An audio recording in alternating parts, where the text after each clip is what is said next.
Welcome to the AFR Saints channel, where we provide you daily content on your favorite team, the New Orleans Saints. Do us a favor and hit that subscribe button. Be sure to leave your comments below and smash that like button. Who dat? Saints injury report for Thursday is out. The most notable piece of news for Thursday is that Erik McCoy was back at practice.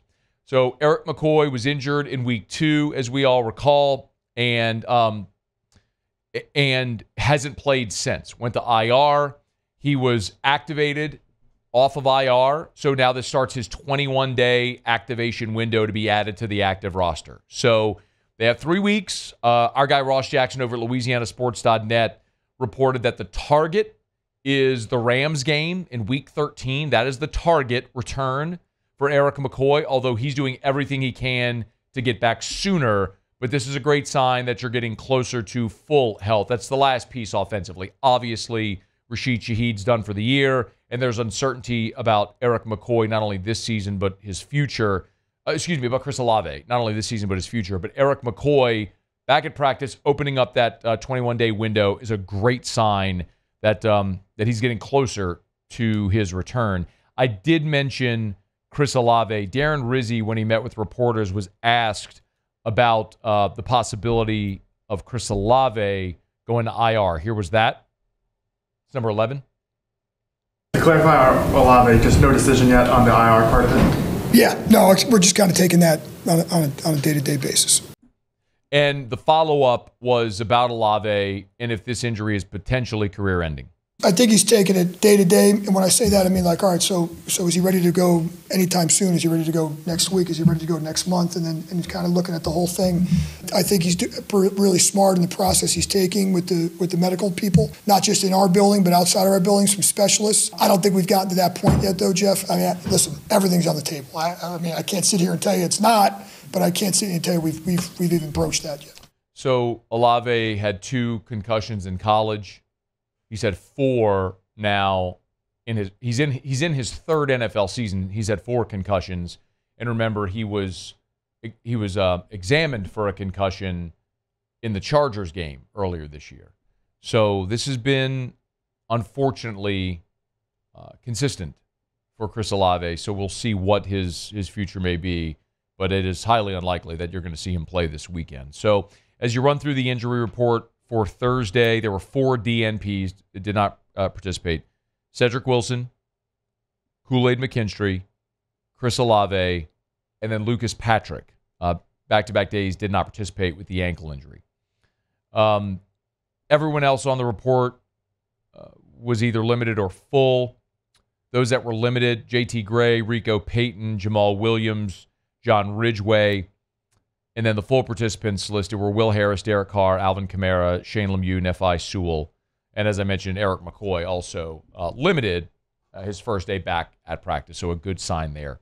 As the Saints continue on through this year, one of the things that will be obvious is you're going to get a better look, more accurate look at the Saints because they're healthier. So what we sort of expect as we look forward under Darren Rizzi and what we observe from this team, over the final stretch in the season for a team that's 9 games into a 17-game schedule. So you're 2-7, get 8 games to go over 9 weeks, and how much hay can you make? How much better can you get? Who are you going to take a look at? One thing's certain is this was the first practice under Darren Rizzi on Wednesday. Boy, it was, as Derek Carr said, the most plays he's ever run at a practice. So this isn't one of those things where they're easing up on the throttle. They're going harder, I believe, now with Darren Rizzi. And Rizzi talked about how his first practice went at the helm of the Saints. Really positive feedback so far. Obviously, we just ended, but I thought, I talked to a lot of guys during the practice about, just the changes in the daily schedule, the changes in the practice schedule. It felt great to be out there, to be honest with you. I feel like we got a little energy out there today, a little juice, whatever you want to call it. I didn't feel like anybody was out there, just going through the motions. I felt like there was a great energy to it. The players could probably speak on that, but the tempo was great. Thought we got a lot of great work. And so I thought there was all the things so far have been very, very well received. The other thing that, as we look at the Saints right now, as you turn the page from the Dennis Allen era and this acknowledgement, as we've all talked about, that they are moving on. Right? This is it's a very clear indicator. In firing Dennis Allen and trading Marshawn Lattimore, they are not doubling down to try to win now. The rest of the season is an evaluation of your roster. It is finding the path forward of how this organization is going to look. Well, one of the things that is going to be a giant question this weekend is the cornerback spot. Obviously, you traded Marshawn Lattimore, and Kool-Aid McKinstry, we just told you, hasn't practiced yet this week. He didn't play last week and now is on the injury report. Paulson Adebo is done for the year. So what do you do there? I mean, Alontae Taylor is kind of a given at this point, but Rico Payton is on the injury report. So what do you do at that cornerback spot? And Darren Rizzi was asked about Alontae Taylor and that cornerback spot, especially in light of the Marshawn Lattimore trade. I think the first thing I would say is Marshawn wasn't playing.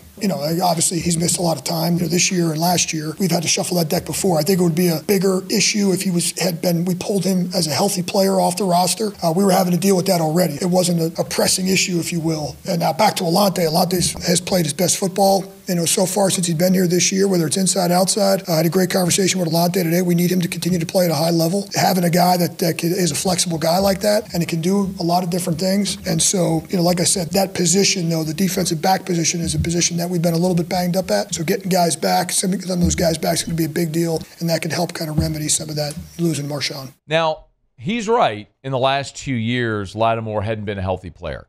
He's missed the equivalent of a full season over the last 2 years. He's missed 10 and 7 games, respectively, the last 2 years. So, yes, in the last 2 years, prior to this season, Lattimore had played effectively one full season. But this year, you had seen Lattimore play a good bit.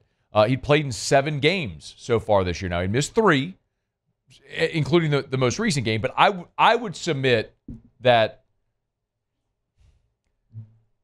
I can't prove this, obviously. But if Marshawn Lattimore runs out there this weekend and plays for the Washington Commanders, I think it is safe to assume that Marshawn Lattimore probably could have played for the Saints last week against Carolina. Let me remind you about Davante Adams. Word was spreading that maybe the Raiders were looking to shop Adams.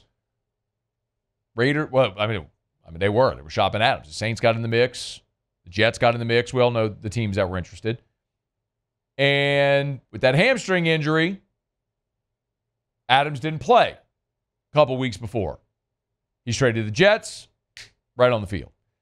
Amazing how that hamstring issue just really cleared up and is no longer an issue, right? Look, it makes a lot of sense. Same thing in the baseball trade deadline. There's a guy that is going to be traded. You sit him. You don't want to risk any type of injury that could minimize or eliminate their trade value. So I think that was part of this. Even if the Saints maybe wouldn't admit it, but that'll be a telltale. If Lattimore goes out there and is playing this week for the Commanders, I don't think you're looking back going, oh, man, magically is the hamstring healed. No, they were sitting him because they knew they were going to trade him and didn't want to risk further injury to it. So see what happens there with Lattimore this weekend against the Commanders.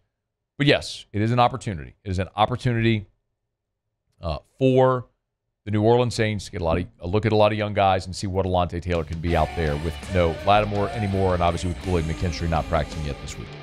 Hey, thanks so much for watching. Please leave your comments. I love to interact, and be sure to hit the red subscribe button below.